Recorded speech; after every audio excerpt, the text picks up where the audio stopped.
Engineer সাহেব, আমার তো মোটামুটি গাছুরি কাজ শেষ, সবকিছু তো দেখতে পেতেছেন। ছাদ ঢালাইয়ের সময় অবশ্যই আপনারা কিন্তু থাকতে হইব। আচ্ছা ঠিক আছে, আমি থেকে ছাদ ঢালাই দিব, আপনি এসব বিষয় নিয়ে চিন্তা করেন না। আমি আবার এই যে মেস্ত্রির উপর কোনো ভরসা পাইতেছি না, অবশ্যই আপনার থাইকা সব মিলে আপনার করে যেতে হইব। আমি আছি, চিন্তা করেন না। বাড়ির কাজ তো দেখি ভালোই গেছে। আসসালামু আলাইকুম ভাইয়া। ওয়ালাইকুম আসসালাম। আপনি কি? আপনারা তো চিনলাম না। আমার চিনবেন আমি এলাকার লোকই, তেমন ইম্পর্টেন্ট কেউ না, মনে করেন তাও এই যার কথা না বললেই নয়, আবার না বললেও হয়। আমরা আসলে অনেক আগে এই এলাকায় জায়গা কিনে রাখছিলাম, এখন তো রাস্তাঘাট অনেক উন্নত হয়েছে, তাই বাড়ির কাজ ধরছিলাম। গত 5 বছর রাস্তাঘাট হয়েছে তো এলাকায় ভালো উন্নতি হয়েছে। এলাকায় অনেকেই বিল্ডিং টিল্ডিং করতেছে, কিন্তু কথা হইল কি আবার অনেকে ঝামেলায় পড়তেছে বিল্ডিং করতে গিয়া।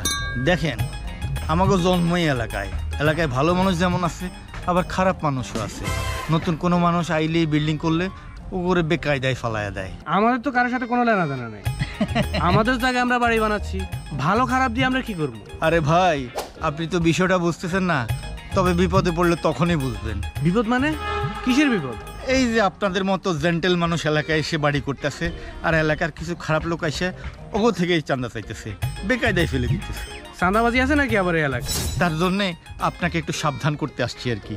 তা থাক, আমি এইসব জিনিস ভয় পাই না। দেশে আইন আছে, আমার জায়গায় আমি বাড়ি করতেছি, মানুষকে কেন চাঁদা দেবো আমি? আইন তো আছে, কিন্তু আপনার আইনকে আপনার বাঁচাইতে পারবো? কোন ফাঁক দিয়ে কোন সমস্যায় ফেলাই দিব? আচ্ছা যাও গা, আমি আবার পাবলিক বিষয়গুলো হ্যান্ডেল করি, তো সমস্যায় পড়লে আমার জানায়েন। আচ্ছা ঠিক আছে ভাই, আপনারা জানা মনে। ঠিক আছে, ভালো থাকেন তাহলে। আচ্ছা ইঞ্জিনিয়ার সাহেব, চলেন একটু আমরা দিকে যাই।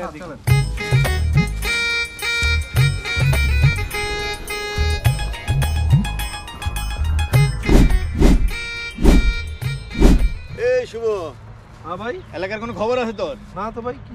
আরে আলা রাখবি কোত্থেকে? সারাদিন তো কানের ভিতরে মোবাইল ঢুকায় রাখো।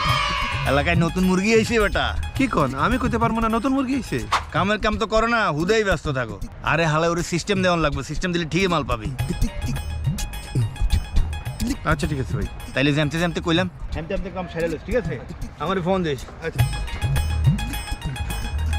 এই খোকন, কই তুই? ক্যামেরা মোড়ে আইবার পারবি? জরুরি দরকার আছে। আরে হালার, তুই আবার বাইরে? আচ্ছা ঠিক আছে, তোরে পরে ফোন দিতেছি। ওকে। কোনো সমস্যা নাই, মাল সব চলে আসছে, আমি দেখছি মোটামুটি ভালোই আছে, আপনি শুধু মিস্ত্রি বাড়াই দিবেন। কাজ তাড়াতাড়ি করলে হবে, আমাদের দিকে তো একটু নজর দেওয়া লাগবে। আপনার দিকে তাকানো লাগবে কেন? কি চান আপনি?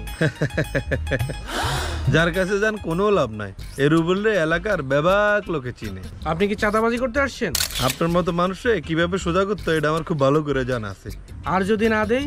ভালো ভালো কাজ না হইলে আপনারই মহা বিপদ, বুঝছেন ভাই? শুনেন, শেষ কথা আমার, কালকার মধ্যে 1 লাখ টাকা রেডি রাখবেন, আমি এসে নিয়ে যাবো। আর এত পেঁচাল শুনতে চাই না, বুঝছেন? আমার কথা মতো না চললে 2-1টা লাশ পালে দিয়ে দ্বিধাবোধ করবো না, বুঝছো মিয়া? দেখছো হারামজাদার পোলা পাই, সেই দিন দেয়ালটা রং করছি, আর আই কেউ কি করছে আমার দেয়ালটা? ভাই আসসালামু আলাইকুম। ওয়ালাইকুম আসসালাম। কি ব্যাপার? আমি তো আপনার কাছে আসছিলাম। কি মনে করে আসছেন ভাই? সেদিন আপনি চাঁদাবাজির কথা বলছেন, আজকে আমার বাড়িতে চাঁদাবাজি করতে আসছে। কি বললেন? কি চাই তারা? তারা তো 1 লাখ টাকা চায় আমার কাছে। আমার এলাকায় চাঁদাবাজি? এক্ষুনি চলেন পুলিশের কাছে যাই। আমি তারে পুলিশের ভয় দেখাইছি, উল্টা সে আমারে খুন করার ভয় দেখাইতেছে। হ্যাঁ, সর্বনাশ! কি নাম তার? রুবেল। ওরে বাপ, রুবেল? রুবেল নাম বলছে?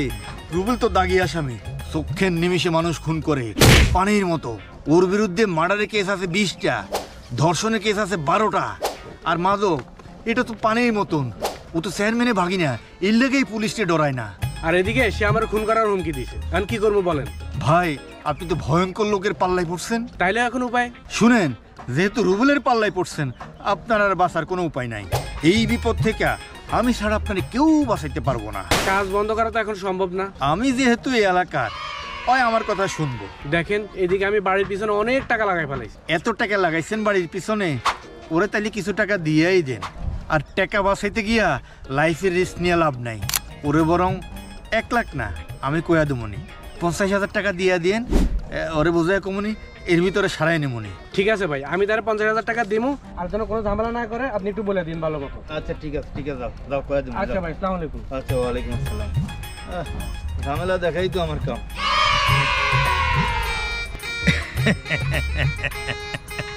রুবেল, কাম তো সেরে গেছে। শোন, মাল আমি পুরো সিস্টেম দিয়ে দিছি, তুই কালকে যাই 50,000 টাকা নিয়ে আসবি। আর শোন বেটা, কইবি যে মজিদ ভাই কইছে তার লেগেই 50,000 টাকায় মাইনা গেলাম, নাইলে কিন্তু 1 লাখ টাকাই দেওয়া লাগতো। ঠিক আছে, টাকা নিয়ে আমার ফোন দিই কেমন? কথায় আছে, মানুষ যখন বিপদে পড়ে চামচিকা ও লাথি মারে, এটাই তার প্রমাণ।